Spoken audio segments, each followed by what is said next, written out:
So here's how to do the update to Beebo. So it doesn't matter which era Beebo you have either the the slightly more recent ones from a couple of years ago, or the ones from 2019, 2018.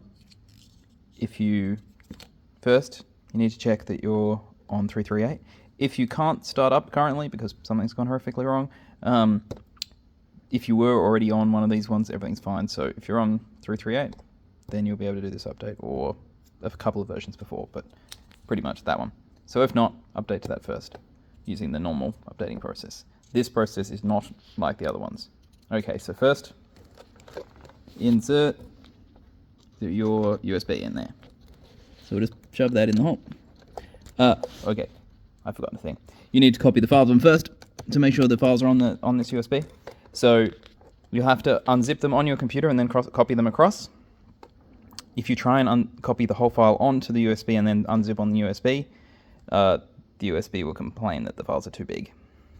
So yeah, unzip them first, then copy all of the files across. I'll put up a picture of all the different files, so you just make sure that you copy them all, everything that's in the zip. Then the updatey thing that's in here, that bit, you don't use that. That will not do this update. This update is weird and wonderful and is not done that way, because it needs to work even if the pedal isn't starting up, and because it totally reformats everything. So basically we're gonna, all of the flash storage and stuff on this thing, we're gonna rewrite it while we're running, which is deeply scary, but is the way forward. So yeah, you turned off, unplug, and then USB is in, and we turn on. Now, we will wait patiently while contemplating. This process from here is relatively straightforward, but is quite time consuming. Luckily, you don't actually have to do anything during that process. So it will start starting up. This will look surprisingly normal. And then it will say, don't panic, and it will be building the updater.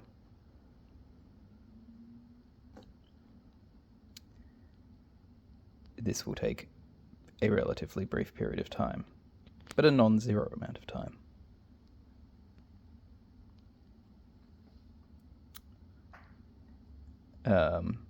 During this section, we should probably fast forward, but it doesn't take very long. Done. All right. Now it says, don't remove USB, restart pedal. I actually should put a new line there instead, but I didn't. So don't remove USB, restart. All right.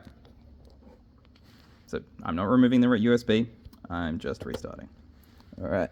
Now it's built the updater, and it is ready to go.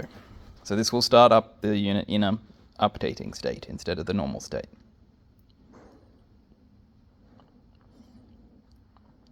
All right. And now it says updating. Wait 20 minutes. So we will skip ahead into the future, but you see this number slowly tick up. It will eventually tick up to 0. I recommend wandering off for about 20 minutes and coming back. The progress meter is pretty garbage, but it will take, it should, keep on ticking up. Yeah, so we will return in 20 minutes. We return, and it has now just finished counting. Nothing happens. Look. Still appears to be off. However, it has just finished counting down the last number. You can now, do not remove this. Leave the USB in, but remove the power. All right. Only do this when the numbers have stopped. Once the screen is totally blank, we remove this one. All right. Pull this, and then back in. Then this next bit will depend a little bit what era your Beebo is. It will, when it starts up again, it'll have to install the right panel for the screen, right file for whichever your screen is, and there's 3 different eras of screen. So you'll see it turn up here, and it'll copy the panel, it'll say update is done. That's quite fast, and then it'll restart with the correct screen file. So if you've got a different model screen, you might see some massive weirdness here.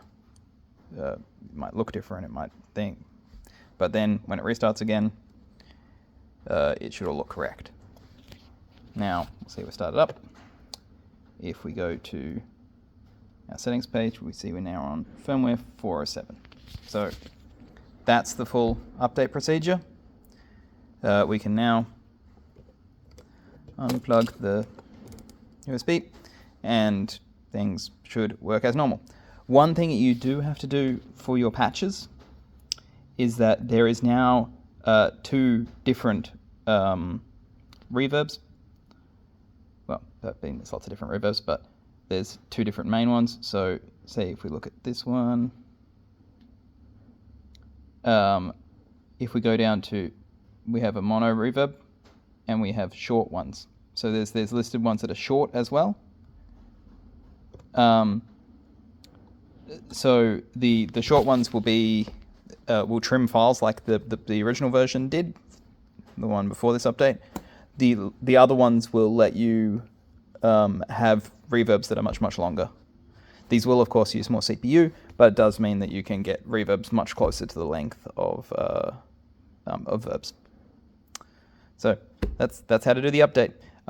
If you do have any problems, if the update stops updating at some point and you wander off and you come back in half an hour and it still says 32 or some random number, then the corruption might have spread too far, in which case you will have to do a separate procedure. This is a fix that fixes file systems corruption due to a thing called read disturb, which is all magic quantum stuff. Basically, you keep reading the same file for a long time on a flash. If the file system doesn't do some cunning stuff, it will eventually corrupt that file. So this update fixes that. It usually happens after 5 or 6 years. So it's starting to happen with pedals that are 8-ish years old. So yeah, that's the solution for that problem. But depending on how far the corruption has spread, this procedure might not work. It hopefully will work for most people.